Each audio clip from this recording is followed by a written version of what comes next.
আমাদের বকুলতলায় ভিড় জমেছে, বসেছে মেলা, দেখতে যাব আমি তুমি। না না, মেলা লয়, তবে আমাদের বাঁকুড়ার গোপীনাথপুরের বকুলতলায় যে বিখ্যাত হরিনাম সংকীর্তন হয় সেটা কিন্তু বসে গেছে। এই পঞ্চরাত্রি হরিনাম সংকীর্তন বসেছে 31শে বৈশাখ থেকে, চলবে 4ঠা জ্যৈষ্ঠ অবধি। 4ঠা জ্যৈষ্ঠ কিন্তু পঞ্চম রাত্রির জাগরণ বটে।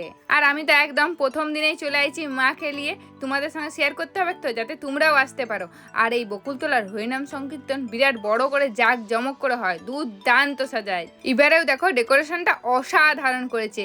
দুর্গাপূজায় যেমন প্যান্ডেল করে তার থেকে কিন্তু কিছু কম লয়। আর কপালটা এত খারাপ, বিকালবেলা যখন বেরাচ্ছিলাম তখনই হালকা হালকা ঝড় দিচ্ছিল, তাতেও বেরাইছিলাম। ও বাবা, এখানে এসে পৌঁছাতেই দেখছি জল শুরু হয়ে গেছে। সেই যে ঝিরঝির করে জল আরম্ভ হলো, থামার নামই নেয়। ওই ভিজে ভিজে ভিডিও করলাম। তবে জল পড়ছিল বলে ভিড়টা বেশ অনেকটাই কম। জল না পড়লে হয়তো ভিড়টা আরো বেশি হতো। বকুলতলার হরিনাম সংকীর্তনের জাগরণের দিন দমে জমজমাট হয়, দাঁড়াবার তো জায়গায় থাকে না। চলো, পুরা গলিটা দুর্দান্ত সাজাইছে, তোমাদেরকে ঘুরে দেখাই দিই। আর তোমরা কে কে এই গোপীনাথপুরের হরিনাম সংকীর্তন দেখতে আসো কমেন্টে অবশ্যই জানাবে। আর কারা কারা গোপীনাথপুর থেকে আমার ভিডিওটা দেখছো কমেন্টে জানাতে ভুলো না। আর অবশ্যই ভিডিওটাকে শেয়ার করে দিবে।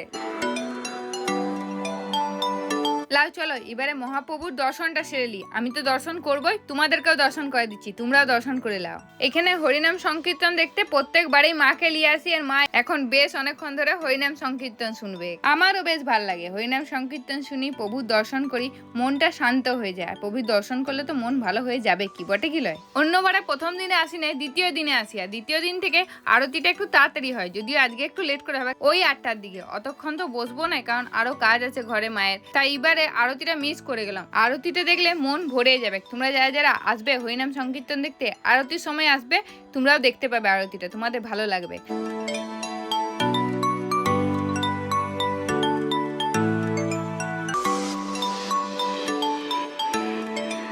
হ্যাঁ দেখো, বাইরে ঝিরঝির করে জল হচ্ছে বলে লোকের ভিড়টা এবারে খুবই কম। এখানে মা বেটি দুজন মিলে বসে বসে হরিনাম সংকীর্তন শুনছি। ঘর যাওয়ার সময় পুকুর পাড়টার দিকে আইছিলাম, এদিকটাও ভালো লাইট দিয়ে সাজায় আর সেলফির জন্য করায়। এবারে কেমন করেছে সেটাও তো দেখতে হবে, তোমাদেরকেও দেখাতে হবে। এই দিকটাতেও চলে আইছি, এখনো কিন্তু জল ঝিরঝির করে পড়ছে। ওই জলে ভিজতে ভিজতেই ঘুরছি, কি করব, করার কিছু নাই। তবে এবারে শুনলাম এই পুকুর পাড়ে নাকি জাগরণের দিন ওই গঙ্গা আরতি যেমন হয় তেমন আরতি হবে। পারলে আসবো দেখতে, তোমরাও কিন্তু এসো। তো বন্ধুরা, আজকের ভিডিও তোমাদের কেমন লাগলো কমেন্টে কিন্তু অবশ্যই জানাই দিবে।